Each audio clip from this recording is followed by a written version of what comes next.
वालेकुम तमाम स्टूडेंट्स को MKFA में खुशामदीद कहते हैं। आज हम टोपोलॉजी के एक बहुत ही इंपॉर्टेंट टॉपिक के बारे में बात करने वाले हैं, वो है continuous function in topological space. इंतहाई इंपॉर्टेंट टॉपिक है और बहुत आसान टॉपिक है।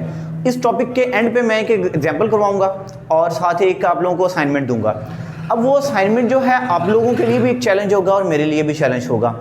मेरे लिए चैलेंज इस तरह होगा कि अगर मैं आप लोगों को अच्छा पढ़ाऊंगा तो आप लोग वो असाइनमेंट जो है आसानी से कर पाएंगे, अगर अच्छा नहीं समझाऊंगा तो आप लोग वो असाइनमेंट भी नहीं कर पाएंगे।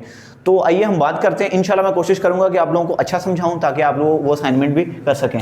तो पहले मैं डेफिनेशन से पहले कुछ जनरल बात करता हूं कि असल में होता क्या है फंक्शन, यानी कंटिन्यूस फंक्शन किस तरह होता है। तो हमारे पास एक फंक्शन है जिसके दो सेट लेते हैं। सबसे पहले एक सेट है जिसमें एलिमेंट एक्स पड़ा है, ये सेट x है और ये सेट y है। अब सेट x का ये जो पॉइंट x है इसका इमेज पड़ा हुआ है इधर कोई भी। इन दोनों सेट्स के दरमियान में जो रिलेशन बना रहे हैं इसे हम कहते हैं फंक्शन। वो तो आप लोगों को पता है। इसका जो इमेज यहां पे पड़ा होगा 1 भी हो सकता है, 2 भी हो सकता है, कुछ भी हो सकता है। वो डिपेंड करेगा, जब हम एग्जांपल लेंगे उस पर डिपेंड करेगा। फर्ज करें ये f(x) है। जाहिर सी बात है कि x का इमेज f(x) ही होता है, क्योंकि अगर यहाँ पे 1 लिखा होगा तो f(x) 1 के इक्वल होगा, 2 लिखा होगा तो f(x) 2 के इक्वल होगा। यानी कि x पर हमने f अप्लाई करवाया तो हमें इमेज मिला f(x). अब ये फंक्शन कंटिन्यूस कैसे होगा? सेट x पर भी एक टोपोलॉजी बनी होगी, सेट y पर भी एक टोपोलॉजी बनी होगी। हमने क्या करना है, सेट x पर जो टोपोलॉजी बनी है उनमें जिस जिस ओपन सेट के अंदर x पड़ा होगा, जिस जिस ओपन सेट के अंदर x पड़ा होगा वो तमाम ओपन सेट उठा लेने हैं। मैंने उन ओपन सेट्स को नाम दे दिया u का, और ये जो मैंने दायरा लगाया है ये बता रहा है कि ये ओपन सेट है, यानी कि जिन जिन ओपन सेट्स में x पड़ा होगा वो सारे के सारे उठा लेने हैं। उन्हें नाम दे दिया u का। फिर हमने क्या करना है, जो y सेट पर टोपोलॉजी बनी होगी उसमें जिन जिन सेट में f(x) पड़ा होगा, यानी कि x का इमेज पड़ा होगा, उनको नाम वो सारे उठा लेने हैं। उसको नाम दे दिया मैंने v का। फिर आपने क्या करना है, वो जो ओपन सेट हैं उनका इमेज जो है, यानी कि जो u होगा इनका जो इमेज है वो सबसेट होना चाहिए दूसरे ओपन सेट का, यानी कि जो y सेट में ओपन सेट पड़ा है उसका इमेज होना चाहिए। तो अगर ऐसा हो जाएगा तो ये फंक्शन इस पॉइंट पर कंटिन्यूस होगा। तो बहुत ही आसान चीज है। आप लोग शायद यहाँ पे कंफ्यूज हो रहे हो कि एग्जांपल में कैसे हम इस ओपन सेट का इमेज बनाएंगे, कैसे वो इमेज इसका सबसेट होगा, लेकिन बिल्कुल परेशान नहीं होना, बहुत आसान चीज है। अब हम इसकी डेफिनेशन लिखते हैं, डेफिनेशन के बाद इसकी एग्जाम्पल की तरफ आएंगे। बिल्कुल परेशान नहीं होना आप लोगों ने। आइए अब इसकी डेफिनेशन और एग्जाम्पल पर बात करते हैं। सेम वैसे ही इसकी डेफिनेशन है जिस तरह मैंने आपको अभी भी बताया। तो इसमें वो कहता है कि आपके पास दो टोपोलॉजिकल स्पेस हैं, एक x टॉ x, एक y टॉ y। x टॉ x का मतलब ये है, टॉ के नीचे मैंने x लिखा है, इसका मतलब ये है कि ये टोपोलॉजी बनाई गई है सेट x पर और ये टोपोलॉजी बनाई गई है सेट y पर। ये दो टोपोलॉजिकल स्पेसेस हैं और एक फंक्शन है सेट x से y पर। ये फंक्शन कंटिन्यूस फंक्शन तब होगा किस पॉइंट पर? x पॉइंट पर। यानी हम पहले किसी एक पॉइंट की बात करते हैं। If for every tau y open set v containing f(x), अगर हम ऐसा करें कि टॉ y के अंदर जितने भी ओपन सेट पड़े हैं जिनमें f(x) पड़ा हो, यानी कि जितने भी ऐसे ओपन सेट टॉ y में मौजूद हैं जिनमें f(x) पड़ा हो वो उठा लेने वहां से। There exist tau x open set u containing x।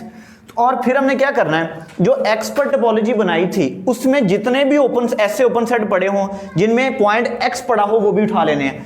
फिर उन ओपन सेट्स का इमेज निकालना है, यानी कि ये जो u ओपन सेट होंगे जो पॉइंट x अपने अंदर रखते हैं ना, उनका इमेज निकालना है। वो v का सबसेट होना चाहिए, यानी कि दूसरे जो ओपन सेट है उसका क्या होना चाहिए? सबसेट होना चाहिए ऊपर वाले का। दोबारा देखें, मैंने अभी भी बताया इस चीज के बारे में कि एक सेट x है उसमें कोई एक पॉइंट है और इधर ये सेट y है, इधर इसका इमेज पड़ा हुआ है f(x).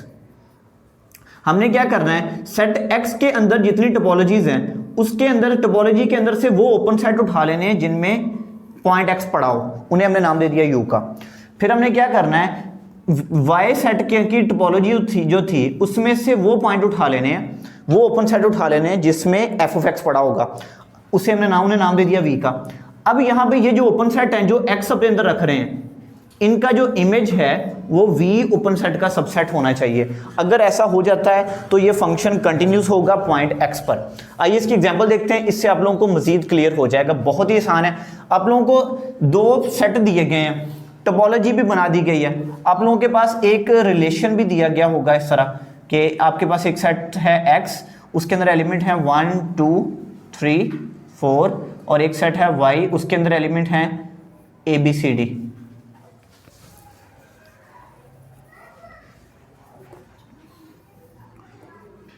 A B C और D। 1 का इमेज है A, ये आप लोगों को दिया गया होगा। 2 का इमेज भी A है, 3 का इमेज B है, 4 का इमेज D है। यानी आपको ये रिलेशन बना के दिया गया होगा। हमने बताना है क्या ये रिलेशन जो है कंटिन्यूस है या नहीं है। हम किसी एक पॉइंट पर चेक करते हैं, हम पॉइंट 1 पे चेक कर लेते हैं क्या ये फंक्शन जो है पॉइंट 1 पे कंटिन्यूस है कि नहीं है। तो हम उसके लिए बात करते हैं। सबसे पहला काम हमने क्या किया, लेट 1 बिलोंग्स टू x, और 1 का इमेज कौन सा है, वो है a, यानी कि f ऑफ 1 क्या होगा, f of 1 is equal to a। जैसे मैंने अभी बताया कि x का इमेज f ऑफ x, 1 का इमेज f ऑफ 1, और वो किसके इक्वल है, a के इक्वल है। ये हमने उठा लिया, ठीक है। अब आपने क्या करना है, वो तमाम ओपन सेट उठाने हैं, जैसे मैंने यहाँ पे बताया था कि वो तमाम ओपन सेट उठाने हैं जो अपने अंदर x रखे हैं। अब आपने क्या करना है, वो तमाम ओपन सेट उठाने हैं जिसमें जो अपने अंदर 1 रखते हैं, क्योंकि इसकी कंटिन्यूटी हम पॉइंट 1 पर चेक कर रहे हैं। तो वो कौन कौन से हो सकते हैं सेट x में, एक तो सेट x खुद ही है ये वाला, यानी सेट x में एलिमेंट से 1 2 3 4, 1 2 3 4 2 3 4 ये, और दूसरा ये वाला 1, फिर 1 2 इसमें भी पड़े हुए हैं, 1 2, फिर 1 2 3 इधर भी पड़े हुए हैं, इसमें भी 1 पड़ा हुआ है, कंटेनिंग 1। ये अपने अंदर 1 कंटेन कर रहे हैं, यानी कि अपने अंदर 1 रख रहे हैं। अब आपने क्या करना है, सेट y में इसका इमेज क्या था, a था। अब आपने क्या करना है कि जो y पर टोपोलॉजी बनाई गई है उसमें से वो ओपन सेट उठा लेने जो अपने अंदर a रखते हो। जैसे मैंने बताया था कि वो ओपन सेट उठाने जो अपने अंदर f of x रखते हैं, यहां पर f of x की जगह पे आ रहा है a, तो यहां पे आप निकालें इसमें से। एक तो एलिमेंट y पूरा सेट ही है, वो कौन सा है, a b c d। मैं पूरा लिख देता हूं इस तरह, a b c d। एक ये हो गया, दूसरा ये भी a अपने अंदर रख रहा है, और ये नहीं रख रहा है, ये अपने अंदर a रखता है, a b।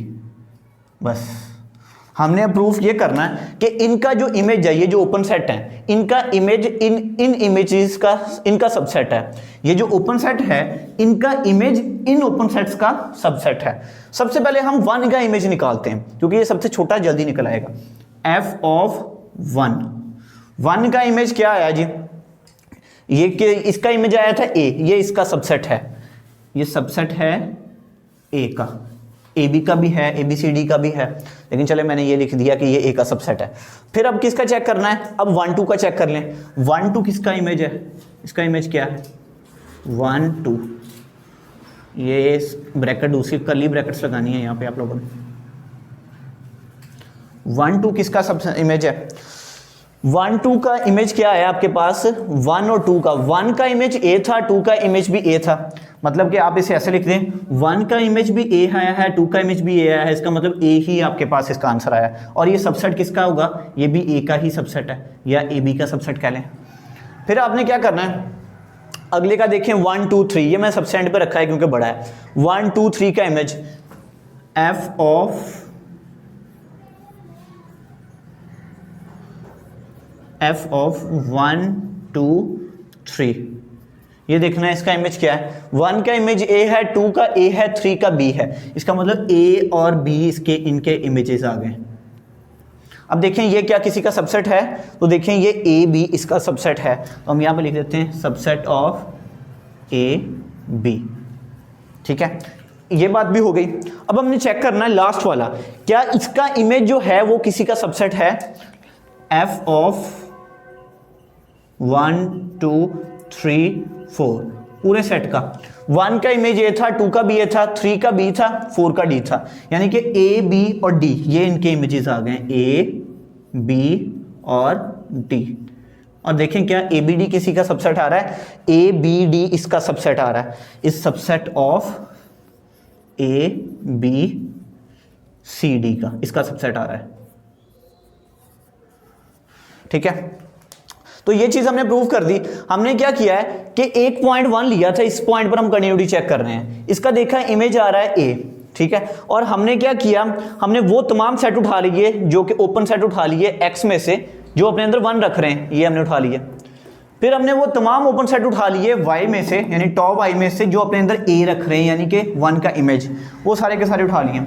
फिर हमने कहा कि ये जो ओपन सेट हैं, ये इन ओपन सेट, इनका जो इमेज है वो इन ओपन सेट्स का सबसेट होना चाहिए। पहले हमने 1 का इमेज निकाला, 1 का इमेज था a, ये सबसेट है सेट a का।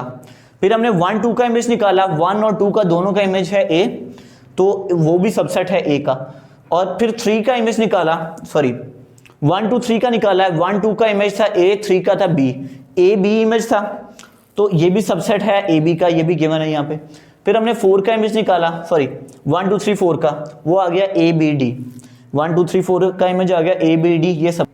तो यहाँ पे क्या किया है हमने कि जो जितने भी ओपन सेट जो अपने अंदर 1 रख रहे थे, उनका जो इमेज है वो सबसेट है किसका, कि 1 का जो इमेज था ना a, ये जिन जिन ओपन सेट्स में पड़ा था उनका सबसेट है। इस वजह से हम कह सकते हैं कि ये फंक्शन जो है कंटिन्यूस है, किस पॉइंट पर है, 1 पॉइंट पर। इसी तरह हम पॉइंट 2 पर भी चेक करेंगे, 3 पर भी करेंगे, 4 पर भी करेंगे। अब आप लोगों की असाइनमेंट क्या है, असाइनमेंट ये है कि आप लोगों ने 2 3 और 4 पर बताना है कि ये फंक्शन कंटिन्यूस है कि नहीं है।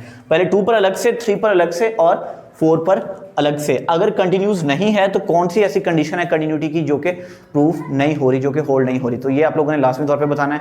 अगर इस लेक्चर में कहीं से समझ नहीं आई, किसी भी तरह की कोई कंफ्यूजन है, तो आप लोग कमेंट बॉक्स में लाजमी तौर पे बताइएगा, ताकि नेक्स्ट लेक्चर में हम इसको कवर कर सकें। खुदा हाफिज़।